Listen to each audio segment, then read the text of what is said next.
আল্লাহর নবী বলেন, সহিহ আল বুখারীর হাদিস, লা তাদখুলুল মালাইকাতু বাইতান ফীহি কালবুন ওয়ালা তাসাবির।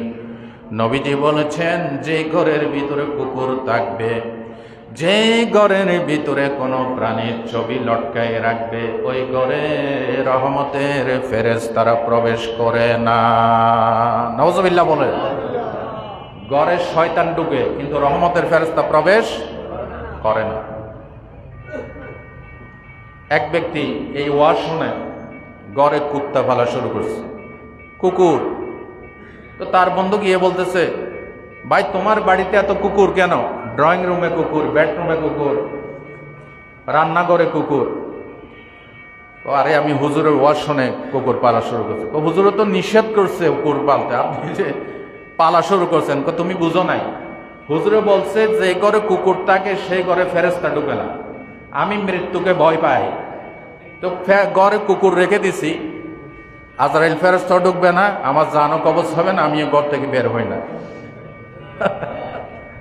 বন্ধু ছিল খুব চালাক। বন্ধু বলছে, ঠিক আছে তুমি কুকুর রাখে দিছো, কিন্তু কুকুর কি চিরকাল বাঁচে না মরে? না ভাই, কুকুর তো মরে। কুত্তা মারে যে ফেরেশতা, তোরে মারবো সেই ফেরেশতা। ঠিক কিনা?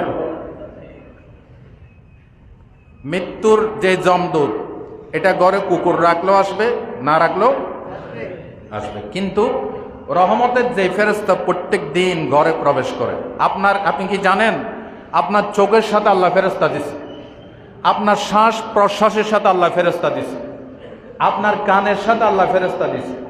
দুই কাঁধে দুই ফেরেশতা তো আছে, সুবহানাল্লাহ বলেন। কিন্তু ঘরে যখন কুত্তা পালা শুরু করে, কুকুরের ছবি, প্রাণীর ছবি, রহমতের ফেরেশতারা গজব দিয়ে দিয়ে যায়। এই জন্য মোমেন বাড়ির বৈশিষ্ট্য। কথাগুলি কি গুরুত্বপূর্ণ কথা নাকি গুরুত্বপূর্ণ কথা নয়? গুরুত্বপূর্ণ কথা। মোমেন বাড়ির বৈশিষ্ট্য, কোন ছবি লটকাইয়া প্রদর্শনী করে রাখা যাবে না, কুকুর রাখা যাবে না। বাড়িতে কুকুর প্রতিপালন করা সম্পর্কে ইসলামের বিধান কি? সহিহ আল বুখারীর হাদিস, শিকার অধ্যায়, মানিক তানা কালবান লাইসা বিকালবিন মাশিয়া আও দারিয়া নাকাসা কুল্লা ইয়াউমিন মিন আমালিহি কিরাতান।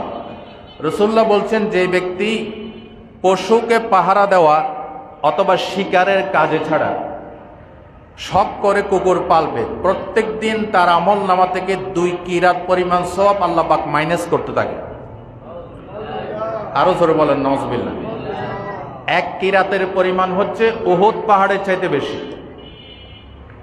আল্লাহর নবী বলেন, যারা শখ করে কুকুর পালবে, বাড়িতে আমাদের ভিতরে কিছু মুসলমান ভাইরা আছে যারা বড় লোক হলে কুত্তার প্রতি মহব্বত বেড়ে যায়।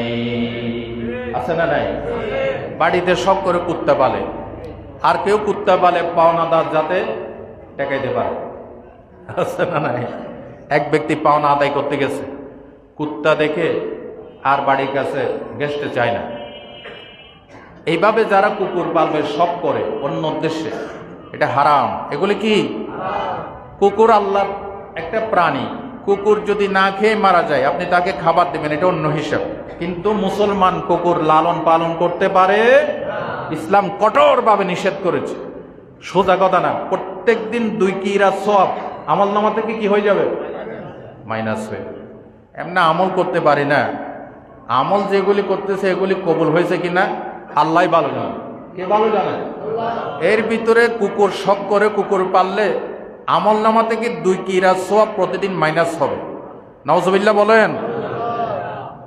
তবে নবীজি বলছেন, মাশিয়াতিন আও দারিয়াতিন, পশু পাহারা দেওয়ার জন্য কুকুর পালন করা জায়েজ হবে। বাড়িতে পশু আছে, গরু আছে, খামার আছে, এটা পাহারা দেওয়ার জন্য কুকুর পালা কি হবে? জায়েজ হবে। অথবা দরিয়াতিন, শিকার ধরার জন্য, কিছু শিকারী কুকুর আছে না, আপনি যদি ট্রেডিং দেন, অমুক জায়গা থেকে আসামি ধরে নিয়ে আসবে, আছে না নাই? এই ধরনের যদি হয় ওইটা জায়েজ, কিন্তু শখ করে কুত্তা পালা জায়েজ।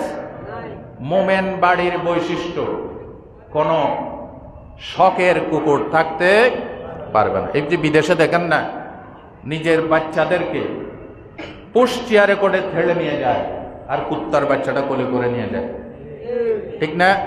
এই জন্য তাদের সন্তানগুলি মা বাবার ভক্ত হয় না। মা বাবার সাথে দুধের ব্লাডের কোনো আদর মহব্বতের কোনো কানেকশন নেই। আল্লাহ আমাদেরকে বোঝার তৌফিক দান করেন। সব